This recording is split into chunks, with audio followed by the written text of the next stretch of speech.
Hello, మనం ఈ పాడ్కాస్ట్లో కొన్ని సర్ఫేసీ యాక్ట్ 2002 యొక్క సెక్షన్స్ గురించి డిస్కస్ చేద్దాం. First section 4 cancellation of certificate of registration. RBI అనేది అసెట్ రీకన్స్ట్రక్షన్ కంపెనీ యొక్క సర్టిఫికేట్ ఆఫ్ రిజిస్ట్రేషన్ అనేది క్యాన్సిల్ చేయొచ్చు if the following conditions are satisfied.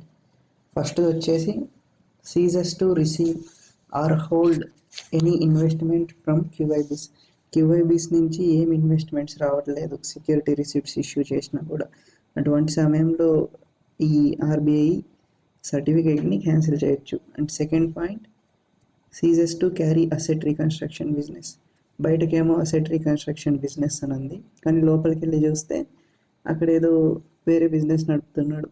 So in that case they can cancel the certification of registration. And third one, fails to comply with the conditions of registration. ఈ conditional బేసిస్లో, different type of conditions బేసిస్లో అతను registration తీసుకున్నారు, but later on identify that ఆ కండిషన్స్ని comply అవ్వట్లేదు asset reconstruction company. In that case they can cancel the registration. And fails to comply with the conditions of section 3 subsection 3. And ఇది ఏమంటే various things అక్కడ చెప్తారన్నమాట. Section 3 of 3లో adequate arrangements కావచ్చు, last 3 yearsలో losses ఉండకూడదు అనేసి చెప్పింటారు, substantial management change అవుతుందని last పాడ్కాస్ట్లో discuss చేశాం కదా, అదే అన్నమాట.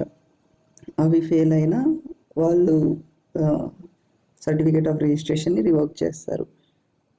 And fails to comply with the directions of RBI యొక్క డైరెక్షన్స్ ఫాలో అవ్వకపోయినా వాళ్ళు దాన్ని రివోక్ చేస్తారు. Fails to maintain books of accounts, fails to submit documents on inspection by RBI. Like inspection RBI వాళ్ళు చేశారు అండ్ సర్టెన్ డాక్యుమెంట్స్ సబ్మిట్ చేయమని చెప్పారు. ఆ టైంలో వాళ్ళు డాక్యుమెంట్స్ సబ్మిట్ చేయలేదు. In such a case they can revoke the registration. And last point, fails to obtain approval from RBI for substantial change in management. మనం చూసాం కదా, సిఈఓ చేంజ్ అయినా, ఎండి చేంజ్ అయినా, ఏదైనా సిచ్యువేషన్లో షేర్స్ ట్రాన్స్ఫర్ అయ్యేసి ఓనర్షిప్ అనేది change అవుతున్న సమయంలో వాళ్ళు ఆర్బీఐ అప్రూవల్ తీసుకోవాలన్నమాట మేనేజ్మెంట్ చేంజ్ అయ్యే టైంలో. బట్ ఇన్ కేస్ వాళ్ళ అప్రూవల్ కనుక తీసుకోకపోతే వాళ్ళ రిజిస్ట్రేషన్ అనేది క్యాన్సిల్ చేయొచ్చు. But before cancellation, RBI shall give opportunity of being heard to the company. RBI may specify necessary steps to comply with such provisions or fulfillment of conditions. Specify చేసిన కండిషన్స్ని follow చేస్తే RBI కూడా revoke చేయదన్నమాట దాన్ని, రిజిస్ట్రేషన్ని. Next section 5. Section 5, acquisition of rights or interest in financial assets. Asset reconstruction company అనేది financial assets of any bank or financial ఇన్స్టిట్యూషన్వి acquire చేయొచ్చు. అండ్ దానికోసం వాళ్ళు డిబెంచర్స్ అండ్ బాండ్స్ కూడా ఇష్యూ చేయొచ్చు for a consideration agreed between such company and the bank or financial institution. But ఈ ప్రాసెస్లో వాళ్ళు ఏదైనా డాక్యుమెంట్ ఎగ్జిక్యూట్ చేస్తే by bank or financial institution in favor of asset reconstruction company while acquiring of financial assets by asset reconstruction company, ఆ టైంలో అనేది stamp duty అనేది totally ఎక్సెంప్ట్ అనమాట. Next section 9 of SARFAESI act, measures for asset reconstruction. ఈ measures అనేవి ఎప్పుడు వస్తాయంటే, asset reconstruction కంపెనీకి బారోవర్ ఎవరైతే ఉన్నారో వాళ్ళు మనీ అనేది పే చేయలేదనుకోండి, వీళ్ళు already borrowers financial assets by చేసి ఉంటారు కదా, మనీ అనేది పే చేయకుంటే వాళ్ళు ఫాలోయింగ్ యాక్షన్స్ అనేవి తీసుకోవచ్చు అనమాట. ఫస్ట్ వచ్చేసి take over of the management of borrower business. And second point, whole or part of బిజినెస్ని సేల్ ఆర్ లీజ్కి ఇవ్వచ్చు. And third point, rescheduling of payment of debts payable by borrower.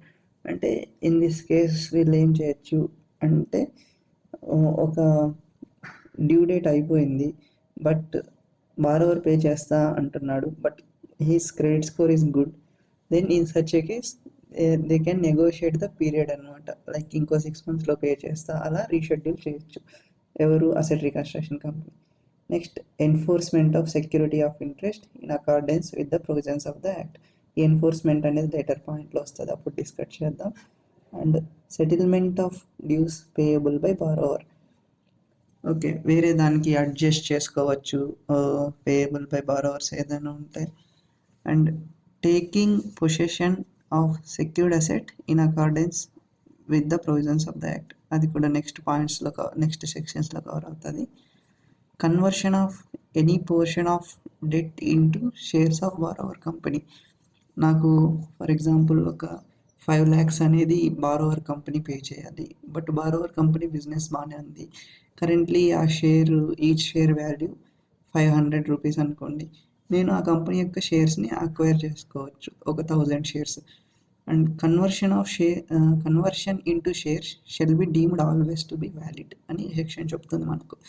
And next point, RBI can issue necessary directions including the directions for regulation of management of business of borrower. మీరు బిజినెస్ని take over చేసి మీరే manage చేయండి అని కూడా చెప్పొచ్చు asset reconstruction కంపెనీకి RBI. And for that management fees can be charged. ARC shall take measures as per directions of RBI. RBI directions ఇస్తుందో అవి ఫాలో అవ్వాలి asset reconstruction company. Thank you.